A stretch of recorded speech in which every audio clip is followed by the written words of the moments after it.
Bom dia, meu nome é Bruno Luiz e hoje eu vim apresentar sobre programas e políticas de atenção da mulher.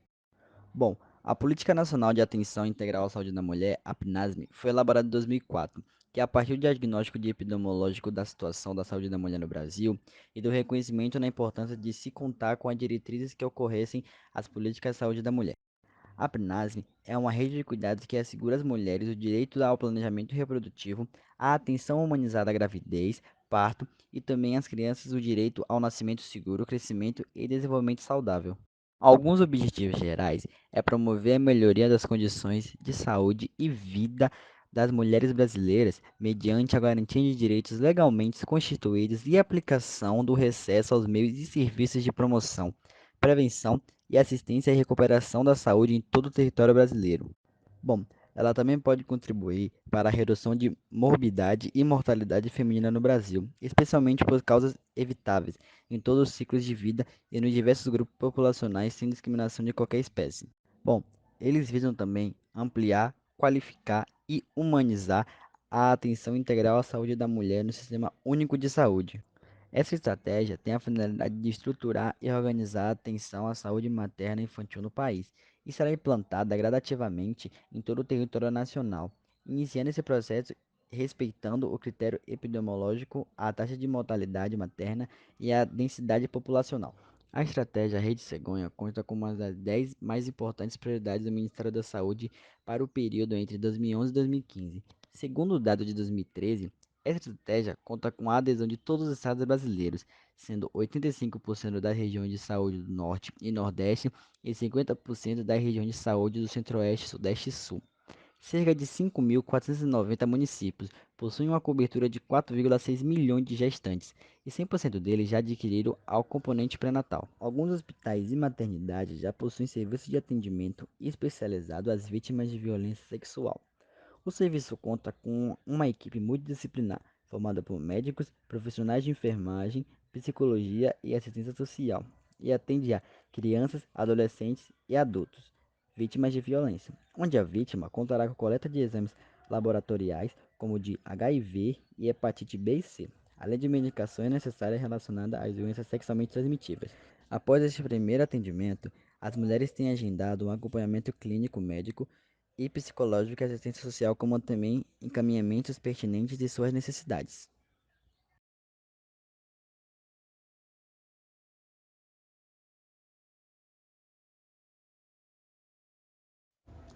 Bom, meu nome é Alaine, eu vou falar um pouco sobre a violência contra a mulher. Violência contra a mulher é algo que vem ocorrendo com bastante frequência, pois não está limitada somente nas ruas, na grande maioria das vezes até mesmo em casa. Essa violência é toda ação que procede de um dano físico, psicológico, sexual e patrimonial, ou seja, praticada contra mulheres expressamente pelo fato de serem mulher.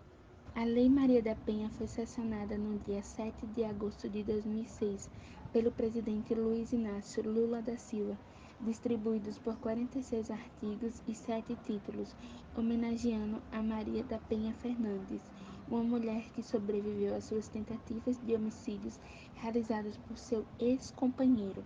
Lutou fortemente pelos seus direitos e essa lei foi criada com o intuito de proteger essas mulheres que sofrem em casos na mão dos seus atuais e ex-companheiros.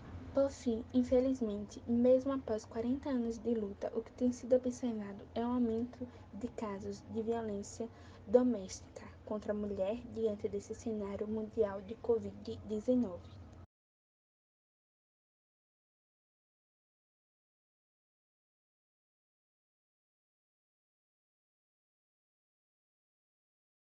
Oi, meu nome é Lara Ellen e eu vou falar sobre o planejamento familiar, métodos contraceptivos voltados à saúde da mulher.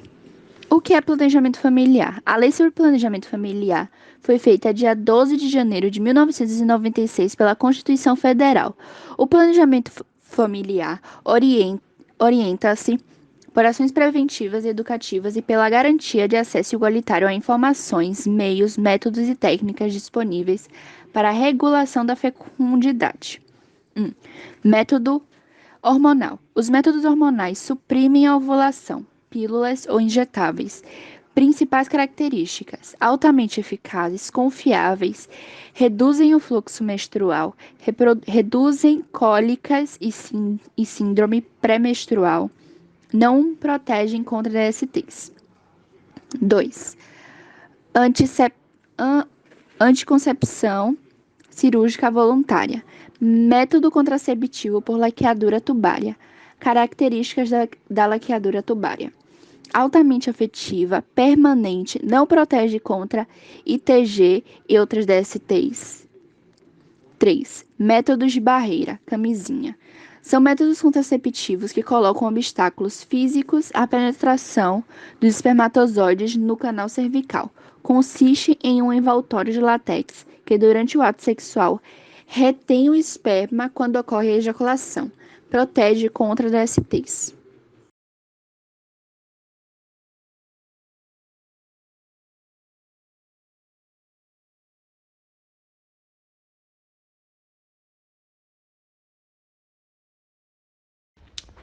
Bom dia, meu nome é Isaac e vim falar sobre o câncer de colo do útero. A causa do câncer do colo do útero é causada pela infecção persistente HPV, principalmente por seus subtipos chamados de ossogênicos. Além disso, outros fatores de risco associados são início precoce da atividade sexual, múltiplos parceiros, histórico de verrugas genitais, tabagismo e pacientes com doenças imunossupressoras. O médico explica que a infecção por HPV é bastante frequente e não evolui para a doença em grande parte das vezes, sendo combatida pelo sistema imunológico da paciente. Entretanto, quando há alterações celulares, os casos podem evoluir para o câncer. Por isso, é fundamental que as mulheres procurem um médico periodicamente.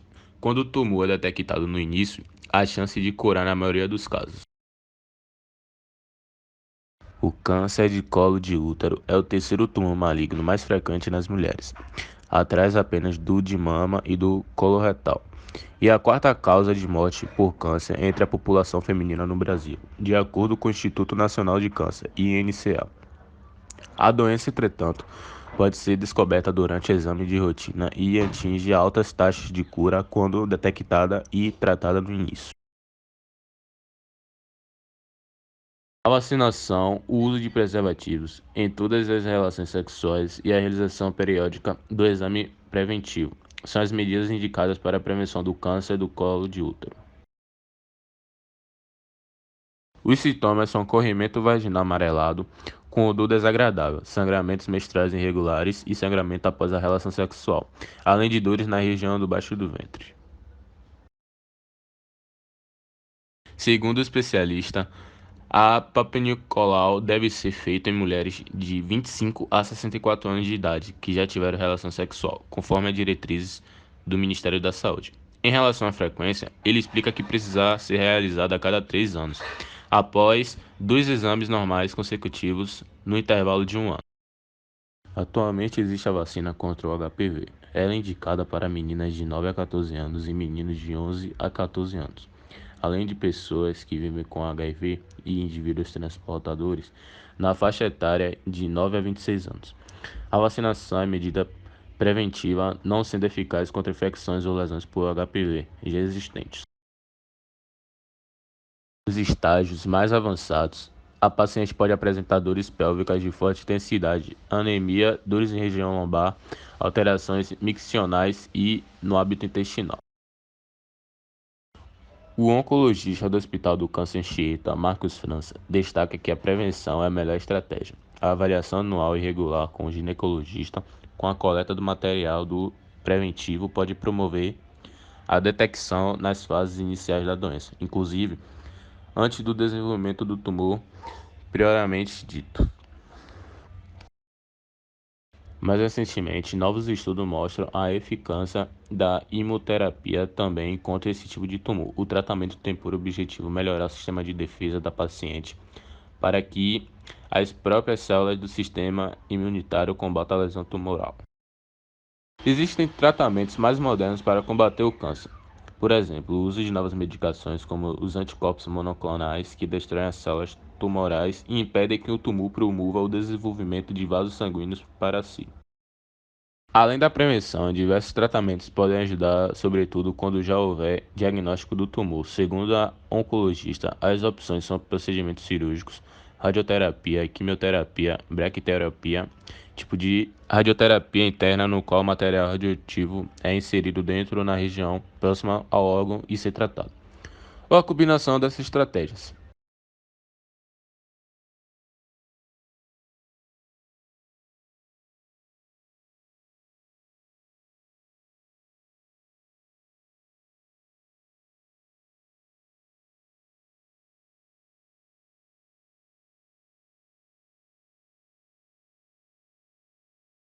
Bom dia, meu nome é Raíssa e hoje eu vou falar sobre as modificações do organismo materno. O conhecimento dessas alterações é fundamental visando reconhecer quais são fisiológicas e quais são patológicas. As mudanças que ocorrem no organismo materno são decorrentes de reações ao concepto, alterações hormonais, modificações bioquímicas, modificações anatômicas e mecânicas geradas pelo crescimento do feto ao longo da gravidez. No contexto de uma gestação, a manutenção desses processos torna-se mais complexa, haja vista que o corpo materno precisa suprir as necessidades da mulher e do concepto. Diante disso, é fundamental conhecer a fisiologia envolvida com a gestação e, dessa forma, identificar padrões patológicos que fogem das mudanças normais da gravidez. Em virtude dessas características fisiológicas maternas, pode-se prever desfechos para a gestação. Agora eu vou citar alguns exemplos de modificações do organismo materno. Alterações da fisiologia da anatomia mamária. Desde o início da gestação, existem marcantes alterações da fisiologia e da anatomia mamária. Com 5 semanas de gravidez, a paciente costuma relatar constrição mamária, aumento de volume mamário e mastalgia. Na 8ª semana, existe o aparecimento dos tubérculos de Montgomery, que são glândulas sebáceas especializadas e hipertrofiadas.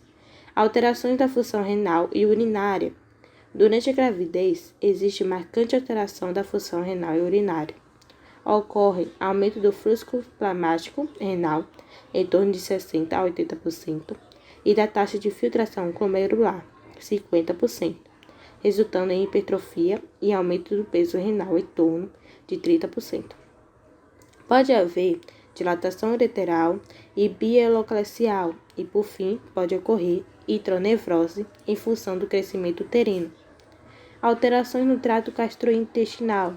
O trato gastrointestinal é um dos aparelhos que mais marcantemente apresenta alterações e acabam gerando sintomas na maior parte dos gestantes. As elevações fisiológicas dos níveis de progesterona é responsável pela lentificação do esvaziamento gástrico e do trânsito intestinal, gerando e exacerbando queixas como náuseas, vômitos, constipação e distensão abdominal. Alterações hemodinâmicas. As primeiras alterações hemodinâmicas que ocorrem no decorrer da gravidez são o aumento da frequência cardíaca, entre 10 e 15 batimentos por minuto, aumento do débito cardíaco, com pico entre 20 e 24 semanas, aumento da pressão venosa. Alterações hematológicas. A principal das alterações hematológicas é a anemia fisiológica da gravidez. Durante a gestação, ocorre grande aumento do volume plasmático, 40 a 50%, e um aumento proporcionalmente menor da massa eritrocitária, 20 a 30%, de tal forma que existe hemodiluição, resultando na anemia gestacional. E também tem algumas modificações, que são as alterações metabólicas, alterações respiratórias e as alterações ginecológicas.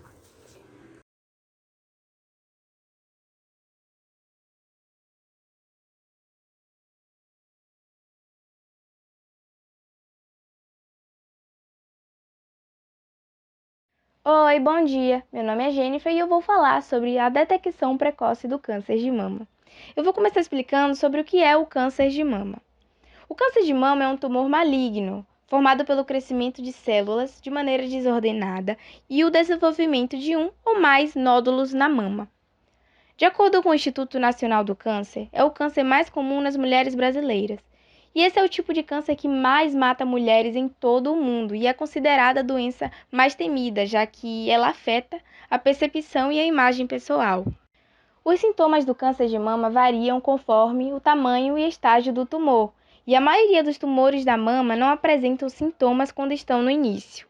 Quando o tumor já está perceptível ao toque do dedo, é sinal de que ele tenha cerca de 1 centímetro, o que já é uma lesão muito grande, tendo seus sintomas a vermelhidão na pele, o inchaço ou calor, as alterações no formato dos seios, os nódulos na axila, a secreção escura, a pele enrugada e quando ele está em estágio avançado, acontece o aparecimento de feridas.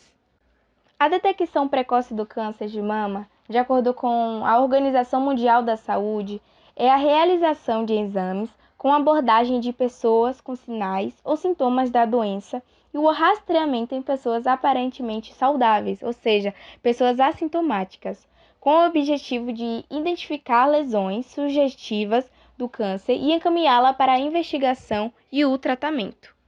Os métodos que podem ser feitos para o diagnóstico precoce do câncer, além da mamografia de rastreamento, podem ser feitas em consultas com o exame clínico, que lá eles fazem a palpação na mama pelo profissional de saúde e por exames de imagem que possam ser solicitados pelo médico, como a mamografia, a ultrassonografia ou outros.